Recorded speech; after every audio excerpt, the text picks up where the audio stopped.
It was the summer of 1973. Sunshine-filled afternoons, the smell of fresh air in the Adirondack Mountains. ZZ Top, Steely Dan, Stevie Wonder, and Rolling Stones, their new albums are playing on every single place that you can listen to music. The Knicks, they won the NBA title. Skylab, the first U.S. space station, launched. Things, they're going pretty well. Well, until they weren't, and a manhunt broke out in the Adirondacks. Dun, dun, dun. There it is. I've been missing that in our episodes.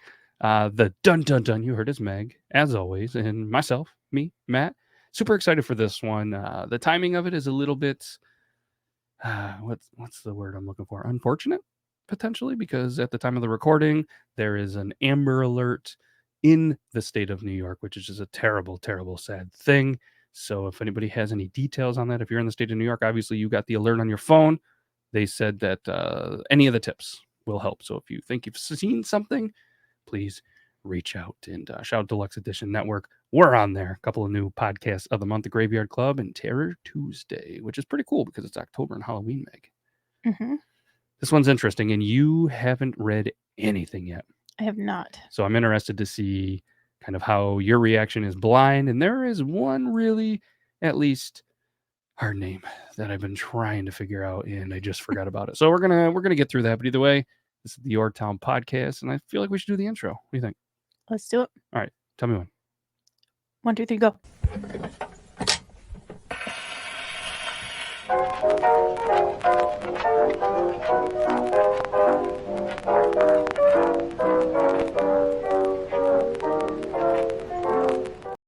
Well, that intro is creepy, but either way, it's October. Halloween, creepy season is officially upon us. Whoop, whoop. And we're going to stick with the 70s in this article. Apparently, it was a pretty wild time in the U.S. and in New York, obviously, as well. There's a lot of good that came out of the 70s, but a ton of bad things that happened in the world. The previous episode, if you haven't listened to it, go back. It's the Texas killing fields. That was also happening mainly in the 70s, but that was just a terrible one, wasn't it, Meg? Mm-hmm. Just a serial killer. No, I'm not even giving the spoilers. If you haven't heard of it, go check it out. But there's one of these kind of terrible incidents with a serial killer that happened fairly close to home, and this is in the Adirondack Mountains. So for anybody that doesn't know, the Adirondack Mountains, they are a massive of mountains in northeastern New York. They are, did you know that they form a circular dome? I did know. I know you knew. You're an Adirondacky. Is that a thing? Adirondacky? I'm a foothiller. Foothiller. I don't know why I came out like that, but it's about 160 miles wide, covers about 5,000 square feet. Not exactly an ideal place to probably have a manhunt, huh? Mm. Especially in the 70s, technology wasn't as good, obviously, as it is today. So, not the greatest places. You've spent some time in the Adirondacks. Probably don't want to be out there as a volunteer or a police officer trying to find somebody. Probably not. It's pretty dense. Very dense, just like this person's brain. 12 crazy nights are something that these residents of the Adirondacks had to go through. And the story kind of starts off like this. A heavily wooded area, some might even call it dense, near the intersection of Route 8 and 30, which is in the town of Wells. Wells is in Hamilton County with a population, according to the last census, of 674 people. Pretty popular place. Mm. It's booming. 4 kids were camping when an unidentified man with a rifle tied them up and actually proceeded to stab an 18-year-old Philip Domblewski. I think I nailed it. That's how I would say it. I'm going to refer to Philip from now on, just to let everybody know. I'm not going through that. I'm stopping while I'm ahead. I'm not going to pronounce that name again. So state police and Hamilton County police were quickly able to name a suspect. You're probably thinking, how did they quickly come up with a name, a suspect? Meg's probably wondering that. Are you wondering that? I am wondering. Well, let's jump into this because the campers, actually, there was a couple of them that were able to escape after he murdered their friend Philip. And then, for whatever reason, the serial killer left their car at the site, then made one of the other campers drive him out of the area. So when the other campers were able to escape, they contacted police. The abandoned car revealed that it belonged to somebody by the name of Robert Garrow, a man who had a very dark and violent criminal record. Some of this criminal record at the time is known, but there's other things that are very unknown when they pull up this man. So I feel like we give a little background, and I do have to warn everybody that it's pretty gross. This person is very, very, very disturbed. So some of these details, I did try to kind of clean them up a little bit, but there is some nasty stuff that's about to come up here. So Robert Garrow was born in 1936 in Dana Moore, but actually grew up in Mineville, New York, which is a town near Mariah and Lake Champlain, which is home of what, Meg? The lake monster. Chip. Yeah, which we also might have done an episode. Actually, we did do an episode if you want, so go check that out, Lake Champlain. And if you're into beard oils, we even did a beard oil from Copper John's Beard Company called Lake Champlain. Anyways, he was the son of two pretty poor farmers, and his sister actually would become the mother of another murderer, Susan Basso. Ever heard of her? No. Was a Texas serial killer, or a Texas killer. Just a dark thing. We won't get into it too much, but ended up taking advantage of somebody, killing them, and all sorts of stuff. So you have this person who's a serial killer, and then his sister was the mom of a serial killer. Yeah, it just kind of shows up the upbringing they have, which we're going to get into right here. Garrow and his siblings, which obviously the sister, claimed that their parents were violent towards them, and they regularly physically abused them, and they would just kind of grab whatever they had near them. And the reports even said that they would pick up bricks and just throw and beat their children with bricks. Yikes. Yeah, double yikes. Police were called several times throughout the years. They would have to come over there and break up these violent fights between Garrow and his very, very severe alcoholic father. And then apparently there was one very brutal episode when Garrow was 15, and he was actually sent to a prison farm to work. He had a long, gruesome history as a youth. He was committing acts of bestiality with farm animals, and he was using the milk machines on himself for pleasure. So obviously heading down a very, very dark path, decided to join the Air Force, and then was court-martialed a year later for stealing money from superior officers, and spent 6 months in a military prison in Florida. Wild, right? Wow. Yeah, I told you it was pretty dark, and that's the clean version of what this guy had. So, I mean, terrible upbringing and just a dark, dark path. So he's in Florida. Then he decides, hey, I'm going to come back to New York, and I want to really improve my life. So in 1957, he then gets married, fathers a son, and his life didn't improve. Obviously, we're going to talk about it. So he was fired from several jobs, was involved in a very abusive relationship with a sadist man. Robert was then charged in 1961 with first-degree rape and was given 10 to 20 years in prison. He was then paroled in 1968, 7 years of a 10 to 20-year sentence. Gets out because he was released in Syracuse because they believed he was a model inmate and he was rehabilitated.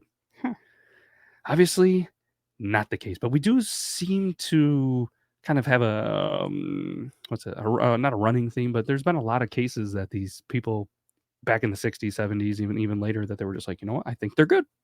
We're going to let them go. And they're not good. So hopefully things in the prison system have gotten better since then. So he gets out, and then he commits a series of rapes. And unfortunately, many of the victims were children. He was arrested for the rape of 2 very young girls that he kidnapped from an ice cream stand in Syracuse. And on July 11th, the day before his scheduled court date, he rapes and murdered a 16-year-old, we're just going to say the first name, Alicia, in Syracuse, then actually buried her body between his house and Syracuse University. At the time, though, authorities were unaware of this murder. However, Garrow ended up being spotted near Syracuse University and warned by his parole officer. Then when he failed to appear in court for the official charges against him, Onondaga County Judge Ormond N. Gale issued a warrant for his arrest and charged him with sexual abuse, attempted rape, unlawful imprisonment, and even more crimes. On July 14th, he then murders Daniel Porter and his girlfriend Susan Petz in Yore Town. As a result, a report of a missing couple in the Adirondacks comes up, and the body of Porter was found by police 6 days later with 4 stab wounds. This, then, to kind of catch you up from where we were talking about with Philip, he then goes and kills Philip, who was camping earlier in the episode, which we talked about earlier, on July 29th. And after the campers and cops get his car and identify him through mug shots, the manhunt for Robert Garrow and the terror in the Adirondacks begins. So at the time, this would be the largest manhunt in New York State history. Yeah, it's just starting. There's more. There's more of this. Like this story, I actually stumbled upon this story when I was researching something else that I thought would make a good episode. I found this story and I was like, whew, I have to do this. I have to do this because this could easily be a movie. It's a doozy. It's a doozy. That's an understatement. So the manhunt turned out to be difficult. Obviously, he was ex-Air Force, was an avid outdoorsman with survival skills, and had the ability to survive in the Adirondacks. Being reckless, on the run, and his skill set was a very, very dangerous situation for every single person that was involved. They had roadblocks that were set up at the intersections throughout Adirondack parks. They actually made people driving by open their trunks, and that way the law enforcement can kind of go through all the vehicles and just make sure that somebody wasn't assisting or he had somebody held hostage. They were warned, every single person that was driving by, to not stop for anyone on foot near the roads, fearing that it could be him and he might actually try to pose as a hitchhiker. Law enforcement then they were carrying shotguns, semi-automatic guns, rifles, everything through these woods in this area. And I mean, they had helicopters flying. They were broadcasting messages from Garrow's wife and son, begging for him to give up and just come home safe. Which obviously he knows he's not coming home for everything that he's done. And I mean, could you imagine this is happening in your hometown? How scary that would be, especially if you have young kids. You know what I mean? Like, how do you explain that to them? Terrible, terrible. So he would then start to break into camps, steal food, steal clothing. He was actually traveling parallel to the roads, which he was able to escape police that were searching very deep into the woods, thinking that he was in there, trying to survive, but he was pretty close, I guess. Then it was even reported that many locals who didn't already have guns started to buy guns for their own safety, which I've known a lot of communities in the Adirondacks, and they're going to be some gun people. They're going to be some people that are going to protect themselves and their families. So that was good for the 674 residents of potentially some of those towns for their local gun business. But what made this manhunt even more difficult was apparently there was a large number of false reports and sightings that were occurring because people were just scared. They were kind of maybe seeing some things and just kind of overreacting. And it was actually a negative effect in this case. But one thing that did work in their favor, and this is not something thankfully that happened this year, but on August 5th, the temperatures actually started to drop and they were able to start to pick up on his movements. August 6th, he was spotted at a gas station. And then on August 7th, they actually found out that he visited his sister's home in Witherbee. I mean, I feel like I've seen a couple of documentaries, and it seems like they always try to reach out to family, stop by family, like family's an obvious choice. You think that he'd be a little smarter than that, but they decided to keep an eye on the house. And on August 9th, authorities followed his nephew to a nearby thicket where he was actually hiding. They used bloodhounds to drive him out, and Garrow ignored commands to surrender. He then takes off. Then conservation officer Hilary LeBlanc then shoots Garrow and brings him down. He was shot in the foot, arm, and back and survived. But it was alleged that he was partially paralyzed from the shooting. But that was quickly deemed not true as he was treated at CVPH Medical Center in Plattsburgh, and the doctors confirmed that he was not paralyzed. So you're thinking, cool, they got him. Case closed. Everything's going to be good, right? No, it's not. During the trial for the murder of Philip, Garrow told his defense team that he had also murdered the other two people that we mentioned earlier. His lawyers then confirmed the locations of the buried bodies, but they kept the information secret, the lawyers did. To protect the confidence of their client, the defense team aimed to use the information in exchange for a plea bargain. When that failed, Garrow was brought to the stand and under oath admitted to those two murders. One of Garrow's lawyers was actually brought to trial over this. The public outrage. But then some things went down. It's a pretty heavily argued, apparently, thing over ethics and everything from the lawyers keeping this a confession. And the lawyer who was then going through trial was actually exonerated. And again, this is something apparently in law books and a lot of people still talk about to this day. So after the lawyer does some sketchy stuff, he then gets sentenced to 25 years to life in prison. He is not getting out. He begins a sentence at Clinton Correctional Facility, which is a maximum facility in Dannemora, which might have made headlines not too long ago for a potential prison break. Maybe we'll cover that one. That'd be kind of cool. Yeah. But due to his alleged paralysis, He kept requesting a transfer to like a elderly and handicapped facility, which would be a minimum security prison. Within the medium security Fishkill Correctional Facility is where he was really trying to get to. I mean, he wanted minimum, but he was trying to get into the medium at least. September 1977, a death threat against Garrow prompted him to transfer to Auburn Correctional Facility, a maximum security. It was not until early in 1978 that he was transferred back to Fishkill. So he grew old, Fishkill prison, story over, passes away, dies in there, right? Nope. He escapes from Fishkill prison September 8th, 1978. He was in possession of a .32 caliber pistol that he actually got from his son, who concealed the weapon inside a bucket of chicken that he brought to his father during a visit. The story is wild. Is it? It just, it's unbelievable. So then he gets out. It obviously has another manhunt, and they were searching for him after they went through. Apparently, COs did their walk, and he's not in there. So obviously, the false claims about his paralysis kept the guards thinking, hey, there's no way this guy's getting out. He's paralyzed. He scaled a 15-foot high, for our Canadian listeners, we are an international show, that's 4.6 meters. Scales it, escapes the prison, right? He waits in a nearby wooded area, stays concealed in the brush, and leaves until the search widened so then he could continue running. But he ended up getting spotted by the guards a few days later, a few hundred yards from the prison walls.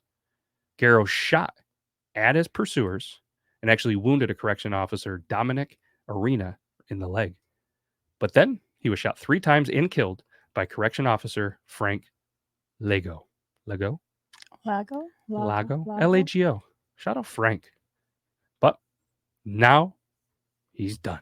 I mean, there's nothing more. So after multiple manhunts, terror throughout the Adirondacks, and the terror of a prisoner escape in the Fishkill area, killer's gone, and people can finally rest easy, and that the threat and just kind of he can't harm anybody and continue to cost taxpayers money. But like we mentioned, is it the only prison break in the area? Nope. But maybe we'll leave that for another episode. What do you think of that? I mean, that was crazy. Isn't that crazy? It just didn't they say that he wasn't paralyzed? The doctors did, but he kept alleging, and there was a lot of pictures, and hopefully Zach is listening to this and can find some of those pictures. He spent his time in a wheelchair. Okay, but if they had medical documents saying that he wasn't, why would the prison not? I don't know. Different times in the 70s. I don't know. Maybe, obviously, there was no e-charts. It's all paper stuff. Maybe things get shuffled around. I don't know. I wasn't off appearance only. I mean, yeah. The guy's in a wheelchair. Thankfully, I think things have evolved in the prison system, the medical system, and everything since. But it just, yeah. Bucket of chicken. He's sitting there. He's like 25 years to life. I have time to plan this perfectly. And it wasn't that long that he pulls a Lincoln Burroughs and he gets himself out of jail. It's unbelievable. Unbelievable. And it's one of those things where you see a very intelligent, dangerous mind just put to terrible use. Imagine like if this guy ended up being a doctor with his will and his crazy brain, maybe he solved some cool stuff, but instead he's gone. And all right, anything else, or you want to hit it with the quote? Let's hit the quote. If things go bad and everything seems to go wrong, the best place to go is right into the remote wilderness, and everything's in balance there. Clarence Petty, cousin of Tom and Richard Petty. I made that up. I don't think that's true, but potentially. Either way, we always want to give lots of credit to our sources. A lot of good articles by the TimesUnion.com, Adirondack.net, Murderpedia.org, which I had no idea that was a thing. Pretty interesting website. Could use some modernization, but a lot of good information there. And obviously our favorite, Wikipedia. Just a lot of dark, disturbing details. Wikipedia, Robert_Garrow. So that's all we got. That's an episode. We're going to come back with, you guys want a spoiler? Too bad, because we don't know the next one. Zach's going to either write something up. I'm going to write something up. Hopefully it's Zach. Or we do have an episode in queue that we might bust out. So what do you think of that one? There's really not words for it. It's just wild. Yeah. As I wrote that, the excitement, and I don't know, it's a cool thing to be that excited over so much happened. It really really did. And as we mentioned at the beginning of the episode, please, if you know anything, again, the Amber Alert happened. We recorded this the night before we released this. It was an Amber Alert for a 9-year-old girl that was at a campground in Moreau Lake. I probably said it wrong. State Park. Girl's name is Charlotte Sena, Csena, Sena. Been missing since around 6:45 p.m. I believe on the 30th. The description all over is 5'1", weighs 90 pounds. Last seen wearing an orange tie-dye Pokemon shirt, dark blue pants, black Crocs, and a gray bike helmet. And again, if you have any information, it says to call 911 or the New York State Police. So terrible, terrible thing. Both these stories aren't great, but know what is great? Hanging out with you, Meg, and I greatly appreciate it. And every single person that let us just, I don't know, get in your earbuds, in your ear holes and for this entire episode. So that's all we got. Until next time, this is the Yore Town Podcast. We'll see you next week. Bye. Bye. Later.